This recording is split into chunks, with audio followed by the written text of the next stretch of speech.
Hi, and welcome to our using MATLAB workshop. Today we're just going to be doing a rundown of the basics. So what is MATLAB? MATLAB is a matrix laboratory, proprietary, high-level matrix-based programming language and environment for technical computing. It's got the ability to analyze data, develop algorithms, and create models and applications. So it's unique because it's not just a programming language, but also a desktop environment made specifically for engineers and scientists. So let's just go ahead and get into the interface. To start, we have the editor. The editor is basically your main programming space. This is where you're going to write, save, and run MATLAB programs. Down here is the command window. This is unique because you can enter commands here. This is where information will be output. And this is also where you can test and see if certain code works or not. You can see if you can also test and you can test functions. It's great for that. Here is the command history. This is where you can see past commands. This is where they can be viewed and then reused. This is very valuable. This is the workspace. This displays variables in the current workspace where you can, this just helps you for debugging reasons to figure out what your code is doing with these variables. Here is the tool strip. This is where you can access important tools like running and stepping through your code. Running just runs the entire program like normal. Stepping through your code is a little unique where you just, you'll run through the code, but only one line at a time.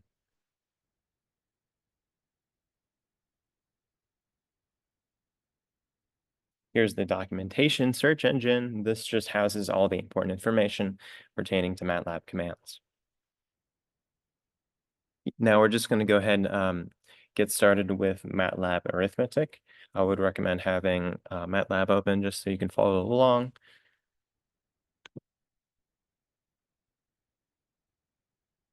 MATLAB has the basic arithmetic operators. So you've got addition, subtraction, multiplication, division, and powers.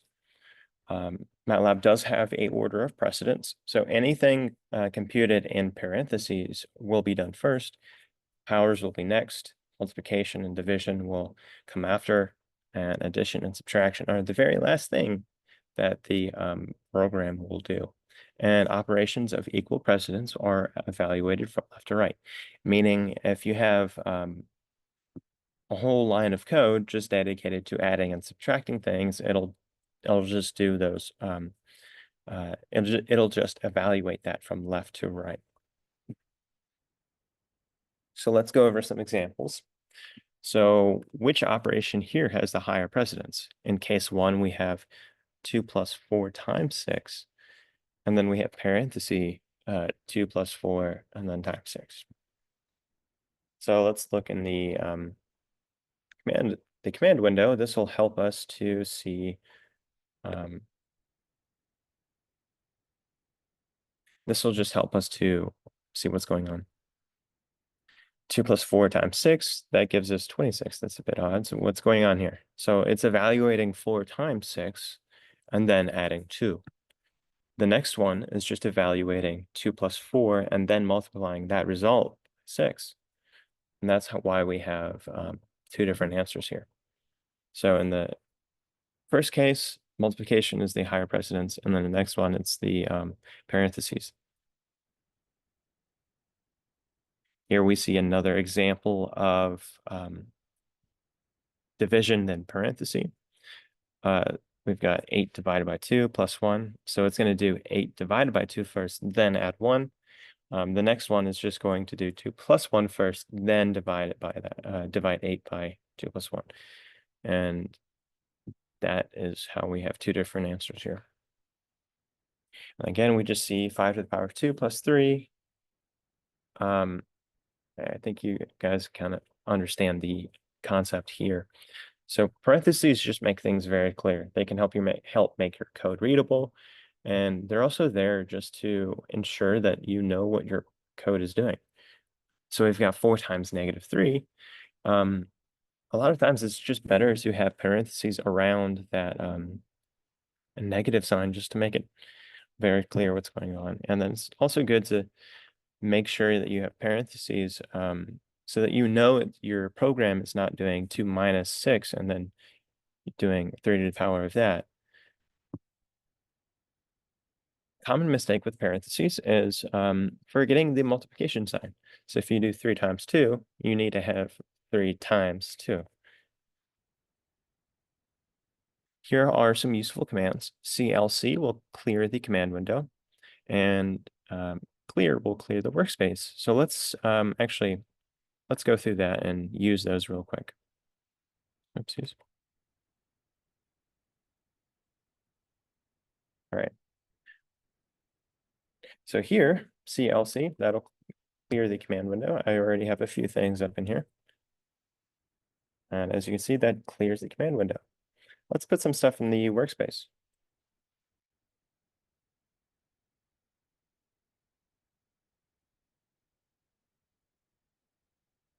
We'll just run the program.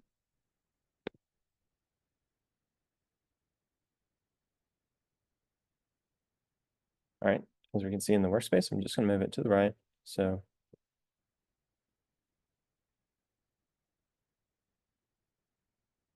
see as it was before. All right, let's go ahead, clear the command window, CLC, clear. Let's go ahead, clear the workspace. And look at that. So that's how the CLC and the clear commands work. Let's look at some common math functions. We've got square root x, e to the power of x. So we call that exponent. Sine and cosine is a little weird. You need to specify whether it's degrees or radians. And pi is just pi. All right, so let's go ahead and try and solve the challenge question. As you can see here, this is just the quadratic formula. And we're going to use everything that we know from parentheses to addition to subtraction here.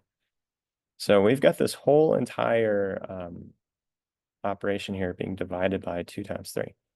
So I think it'd be a good idea to have this top part evaluated first. So let's just put that around parentheses.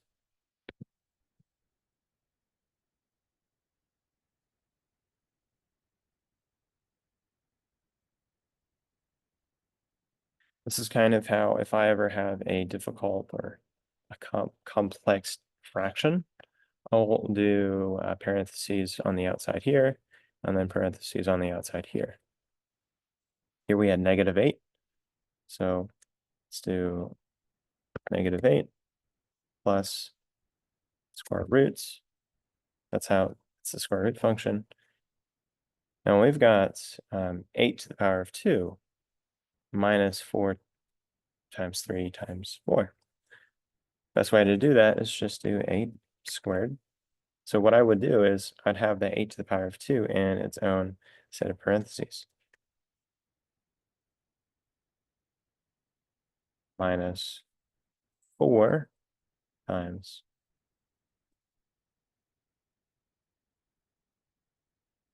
3 times 4.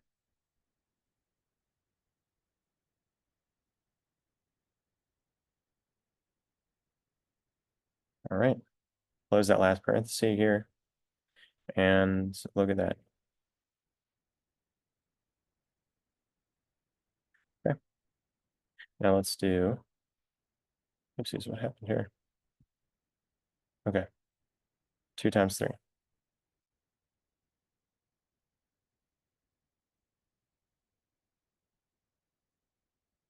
Press enter. Now look at that, I made the first mistake here. If you press the up arrow, you'll actually get to use the command history. And look at that. So we can see the answer is right here. That's just how you use those parentheses. Now let's look at MATLAB and variables. So we're going to go over how to declare them and some common functions. So why should we use variables? Well, they're really important to store the result of a calculation. They can allow the result of one calculation to be used in another, and they just make your code more efficient and easier to understand.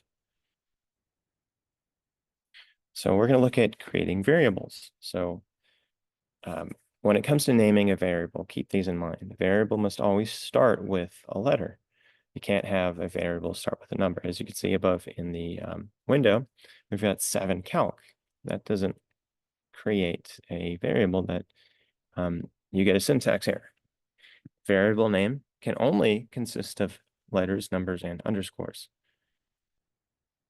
MATLAB is also case sensitive. So whenever you're calling out a variable, you have to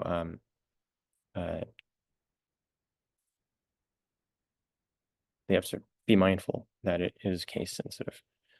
So we're going to look at these 4 variable names. So lemon underscore concentrate underscore salt. If we keep in mind a variable can only consist of letters, numbers, and underscores, I would say the first one is valid. The second one is not, because that contains a space. And the third one is valid because it starts with a letter, and the fourth one is not because it starts with a number. So we're going to look at some examples of assigning variables. So it's very simple. You just do your variable and then equal to your expression. So we use the equal sign to assign a value to a variable. For example, variable is equal to our expression. Notice how the variable is on the left side of the equal sign and the expression is always on the right. Variable can be categorized by its expression. So here we've got x equals 6. That is an integer. Whereas in C++, you have to indicate whether or not your variable is an integer. MATLAB does it automatically. So x equals 6, that's just an integer. There's no decimals. This is a floating point decimal. You see y is equal to 8.02. S is a string. A is a vector. We're going to go over vectors and matrices next. And then we see disp A, which is a display function. As you can see, I did all of this in the command window, but it is recommended if you're writing code like this, that you actually just use the editor. Let's look at some variable arithmetic. So variables can be used for calculations in the same way that a number is used. So on the left side, we have x is equal to 6, y is equal to 4. The result is equal to x plus y. And as you can see, result is output because I didn't put the colon operator at the end. So result is output x times y. Result is output as 24. As you see, all of those examples are valid. You can also add strings together. You can append them to the end of a string. So we have C is equal to A plus B. What happens there is the entire string is just really a list. And so when you're adding strings together, you're just adding lists. And so this string B is just appended to the end of string A. That's how you have hello world. However, it's important to know that the only valid operand for strings is addition. You cannot do multiplication, subtraction, or division. Let's go ahead and see what happens when you try that.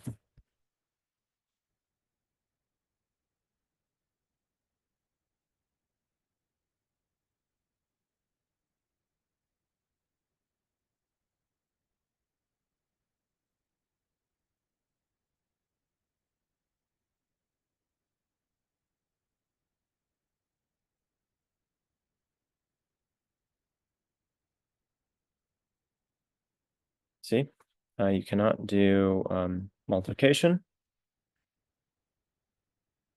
nor division, nor subtraction.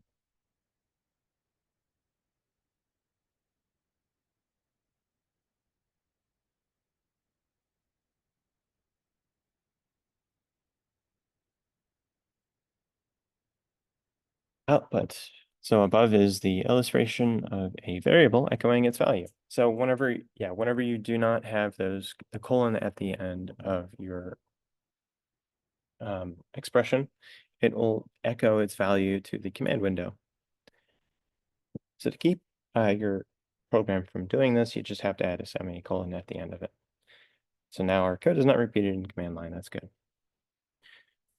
So instead, if you ever want to output something, use the disp command. That'll output what that value or variable is.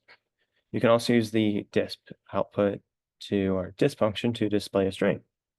This is really important for when you're writing scripts rather than being in the command line. All right, let's look at a challenge question. So using MATLAB, try to find the density of a rock with a weight of 60 grams and occupies a space of 20 cubic centimeters without echoing. Without echoing is really meaning just write a program that does not echo any values.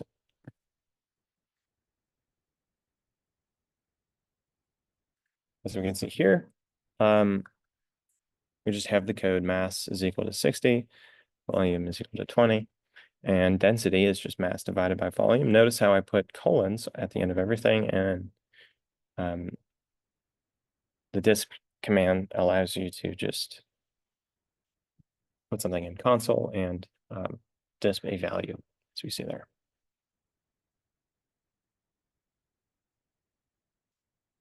Now, using MATLAB, write a script to find the value of x in the equation x squared minus x minus 6 is equal to 0. When ax squared plus bx plus c is equal to 0, then you have the quadratic formula. So the challenge here is to use the quadratic formula to solve for x. And this means that you're going to have two different formulas. So here's the code. So I've defined x, the first x value, as just being negative b plus, square root, and all of that stuff. And then the second x value would be negative b minus, square root, and all that.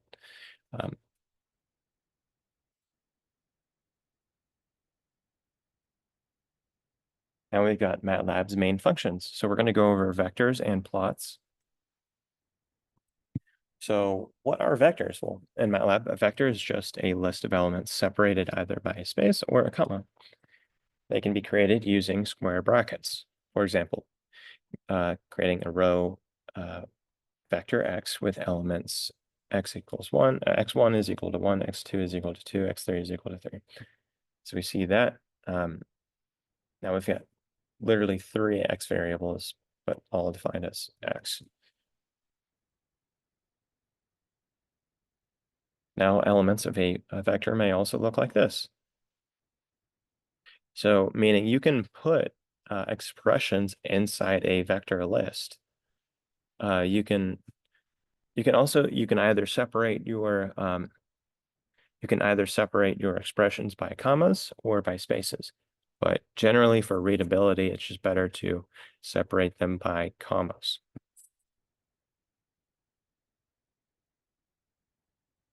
Accessing the elements of the vector. So if you're trying to refer to elements in a vector, MATLAB uses parentheses. For example, in x is equal to 1, 2, 3, the first element x1 is referred to by x1. This can do two things. You can get the value of an element, replace the value of an existing element to a new value, and add a new value to a vector. So let's look over some examples. Given v is equal to 5, and then 3, then 2.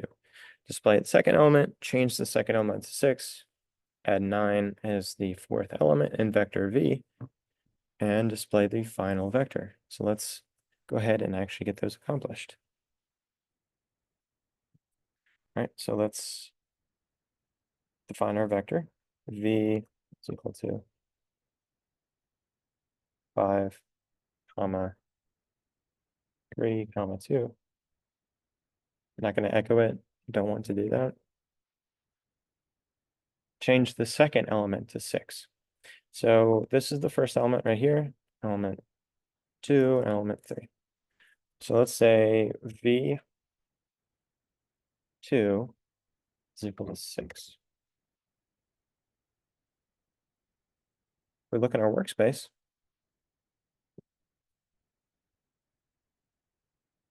Our second element is now 6. So let's check.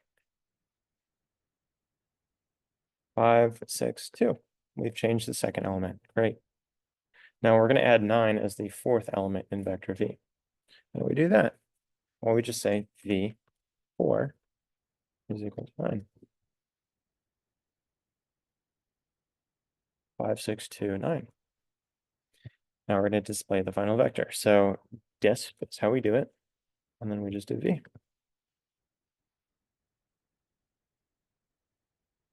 Clear the command window. Now we're done. Now the colon operator. This is used to automatically create vectors with regularly spaced elements from a start value to an end value. For instance, A to B creates a vector with elements that start at A and ends at B in steps of 1. Then B creates a vector with elements that start at A and end at A in steps of whatever step is. So there are rules here. So A must be less than B. Now, if the step is positive, A has to be less than B. But if the step is negative, then A must be greater than B. So you have, so you've got just the regular A to B. There's only one case A really has to be less than B. But the next one, step can be anything. So you have to follow the rules there. So we're gonna go ahead and see what these commands do. So x is equal to 1 colon 5. Really what that is saying is that's just, I can't draw on here. Okay. So we see that x is equal to 1 colon 5. Look at that. So now it's 1 through 5. Now we're going to create a vector x containing numbers 4 through 8 in steps of 2. 4 to 8. So 4, 6, 8. So we stop at the last value. Create a vector x containing the numbers starting from 8 and ending at 4 in steps of negative 2. 8, 2. We're going to stop at 4.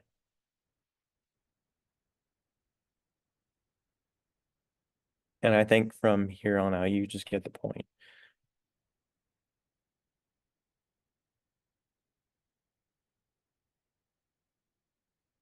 Now, the linspace command, this is really cool. So you can create a vector of length n with equally spaced points between A and B. So there's only one rule, n must not be negative. That's it. So as we see in the first example, x equals linspace 1 through 10. So we're creating a vector from 1 through 10, and we only want 5 values. So it's going to create equally spaced points between 1 through 10, giving you 5 spaces. Notice how the endpoints are also included. It's 1, 2, 3, 4, 5. We don't have 5 spaces in between 1 through 10. We have 5 including 1 and 10. And as we see before, you can also do it backwards. Now, if vector can be, you can do vector arithmetic. You can add vectors together, subtract them, multiply them, divide them, and use powers on them. And these operations, so if you're ever going to multiply another vector, you have to make sure that you're multiplying another vector of the same size. These operations are called element by element operations. Well, actually, let's see why it's called element by element. So we're going to look at these two vectors here, u and v. Let's go ahead and define those. Is equal to 24, 5, and then 6.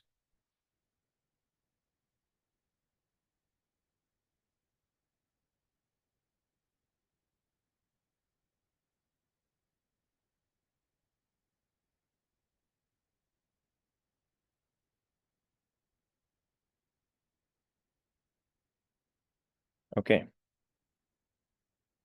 Now our first objective is to make a vector w and define it using those operations. So we're going to define it using u plus v. So w is equal to u plus v. So what's happening, the reason why it's called element by element is we're calculating 24 plus 58, and the result is 82. 5 plus 44, we have 49. 6 plus 26 gives us 32. These two are being added, that's being added, and 24 and 58 are being added. Now we can say, okay, well, how about I want a vector named w, and I want all of those elements in vector u to be multiplied by -4. So let's look at that.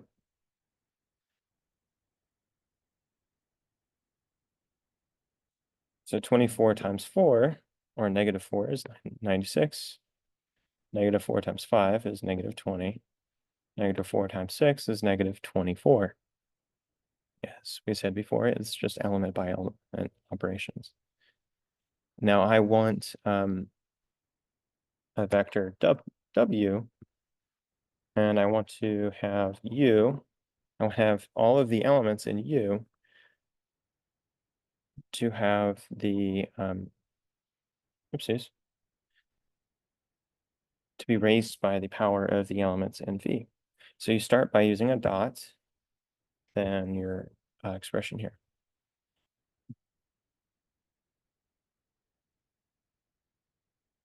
See, we have very large numbers. Just they're so big that MATLAB can't really process them. So that's kind of what we have. Now, given x is -30, so we're just going to make a list from -30 to 30.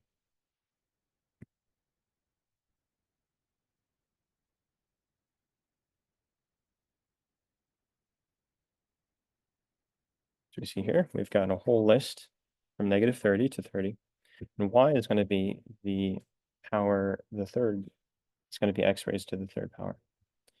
X dot to the power of 3, colon, or 9, doesn't matter. Here we have our whole list. Y is just the list of x raised to the power of 3. Now we can plot these vectors. So when you have large vectors, it can be hard to visualize the data. As you can see, we just had data vomit just by looking at the elements. So this is why one of the most important features of MATLAB is the plotting tool. You can create basic two-dimensional plots with plot x, y. Keep in mind that x and y are vectors of the same length. They have to be. So let's just go ahead and build our graph. We're going to use the linspace command. We want 500 spaces in between.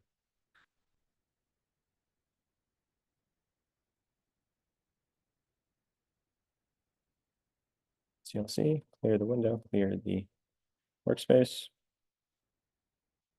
All right.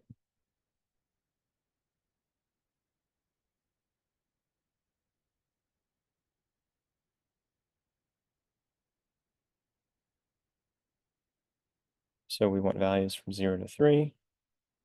We want 500 values from including 0 and 3. We're going to do sine pi times 6, or x. And we're going to plot that.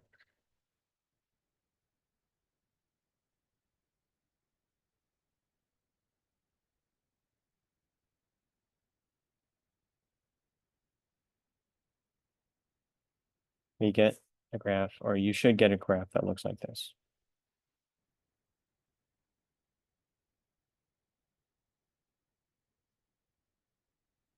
Now, every proper plot should have a title, axis labels, and a grid. So let's, the title can be made with the title commands. The vertical axes label can be created with the Y label, X label, and grid. So let's go ahead and turn those on.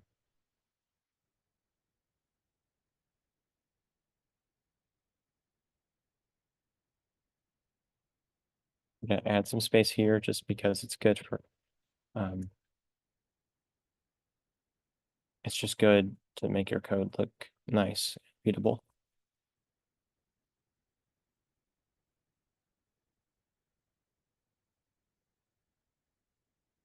So we're going to give our graph here a title. It's going to be called sine pi times x. Every graph needs a proper title. We need our x label. We're just going to call it x for all intents and purposes.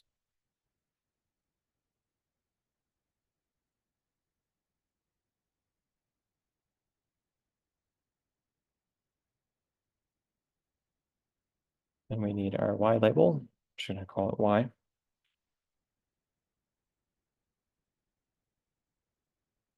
And we're going to turn our grid on.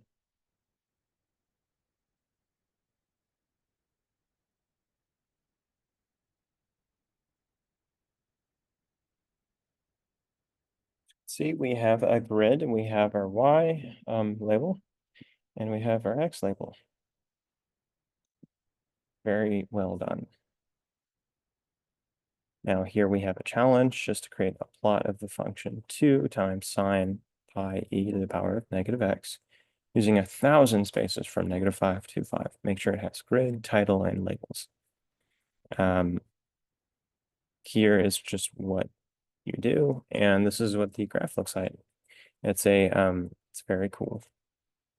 Now, if you have any last questions, just please shoot us an email at arc@brightpoint.edu. Thank you for watching. You have a good day.